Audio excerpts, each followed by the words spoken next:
मेरे प्यारे देशवासियों, हमारे मध्यम वर्गीय परिवारों के सामने एक बहुत बड़ा बोझ बन चुका है कोचिंग क्लासेस की स्पर्धा। हर माँ बाप को लग रहा है कि कोचिंग क्लास में बच्चे को नहीं भेजा तो हम प्रतिष्ठित परिवार नहीं है। इन गरीब और मिडिल क्लास परिवारों की हम चिंता करते हुए हजारों करोड़ रुपए का उनका खर्च है वो भी बचे, बेटे भी अपने आसपास रह सके, उनकी देखभाल हो सके, परिवार पर आर्थिक बोझ न आए। और इसलिए हमने युवाओं के लिए विभिन्न परीक्षाओं की फ्री ऑनलाइन कोचिंग हमने करने का निर्णय किया है। डिजिटल पब्लिक इंफ्रास्ट्रक्चर है, हमारे पास उत्तम टैलेंट है, टीचर्स हैं, उन संसाधनों को जोड़ करके हम देश के नौजवानों को फ्री कोचिंग देने का एक पूरा नेटवर्क हम खड़ा करने वाले हैं। इसलिए मैं आज लाल किले से घोषणा कर रहा हूं कि हम आने वाले दिनों में सिविल डिफेंस का एक वाइब्रेंट नेटवर्क खड़ा करेंगे, आधुनिक व्यवस्थाओं से उनको परिचित कराएंगे, आधुनिक संकटों से नागरिकों को रक्षा करने की क्या व्यवस्था हो सकती है, एक बहुत बड़ा वॉलेंटरी फोर्स सिविल डिफेंस का आधुनिक चुनौतियों को पार करने वाला हम बनाने वाले हैं। मेरे प्यारे देशवासियों, राष्ट्र के निर्माण में आज हमारी बहनों बेटियों का योगदान हम सब के लिए बहुत बड़ा प्रेरणा का कारण बना हुआ है। फाइटर जेट हो या सिविल एविएशन, हमारी बेटियां सबसे आगे दिखाई दे रही है। खेलकूद का मैदान हो, हमारी बेटियां आगे दिखाई दे रही है। स्टेम एजुकेशन में भर्ती होने की प्रक्रिया हो, सबसे ज्यादा हमारी बेटियां आगे दिख रही है। आज सेना में भी एनडीए से जो बच्चियां निकली हैं वो बड़े रौब के साथ देश की सेना का नेतृत्व करने का सामर्थ्य दिखाने लगी है। मेरी बेटियों की ताकत कैसी है।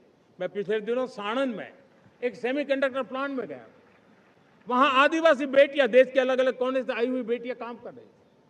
वो उस गांव से आई थी जिन्होंने पासपोर्ट क्या होता है पता तक नहीं था। वो बेटियां विदेशों में गई, ट्रेनिंग लेकर के आई और आज चिप निर्माण का काम कर रही है और बड़े कॉन्फिडेंस, मैं जो उनका कॉन्फिडेंस देखा, मैं सचमुच में बहुत प्रभावित हुआ था। आज 3 करोड़ बहनों को हमने लखपति दीदी बनाने का लक्ष्य तय किया था, उसको पार कर लिया। अब हम 6 करोड़ लखपति दीदी बनाने के लक्ष्य को लेकर के आगे बढ़ रहे हैं। 3 करोड़ नई लखपति दीदी बनना मतलब ग्रामीण अर्थव्यवस्था में बहुत बड़ा बदलाव मातृशक्ति के द्वारा आने वाला है। मेरे प्यारे देशवासियों, आज पंचायतों में, नगर पालिका में, महानगर पालिका में बहुत बड़ी मात्रा में हमारी महिलाएं जनप्रतिनिधि बनकर के देश का मार्गदर्शन कर रही है, समस्याओं का समाधान कर रही है, बहुत ही सक्षम नेतृत्व दे रही है। और इसी को ध्यान में रखते हुए हमने पार्लियामेंट में नारी शक्ति वंदन अधिनियम पारित किया था, लेकिन किसी न किसी कारण से राजनीति के अखाड़े में पिछले 40 साल से ये सपना हमेशा राजनीतिक अखाड़े का शिकार हो गया है। मैं देश के सभी राजनीतिक दलों से आज लाल किले की प्राचीर से तिरंगे झंडे की छाया में खड़े होकर के प्रार्थना करता हूं, आग्रह करता हूं, आइए उन महिलाओं के सामर्थ्य के पुजारी बनिए, उन महिलाओं के सम्मान में आगे आइए और जल्द से जल्द हमारी माताओं बहनों को 33% विधानसभा और लोकसभा में उनको प्रतिनिधित्व मिले। वे भारत की नीति घड़तर के अंदर अपना योगदान दे। समय की मांग है और मैं सभी राजनीतिक दलों से फिर से आग्रह करता हूं, आइए महिला आरक्षण लागू करके महिला सम्मान में आप भी जुड़िए, आप भी यश लीजिए, आप भी क्रेडिट लीजिए, लेकिन मेरी माताओं बहनों को हक दीजिए। आज पंचायतों में, नगर पालिका में, महानगर पालिका में बहुत बड़ी मात्रा में हमारी महिलाएं जनप्रतिनिधि बनकर के देश का मार्गदर्शन कर रही है, समस्याओं का समाधान कर रही है, बहुत ही सक्षम नेतृत्व दे रही है। और इसी को ध्यान में रखते हुए हमने पार्लियामेंट में नारी शक्ति वंदन अधिनियम पारित किया था, लेकिन किसी न किसी कारण से राजनीति के अखाड़े में पिछले 40 साल से ये सपना हमेशा राजनीतिक अखाड़े का शिकार हो गया है।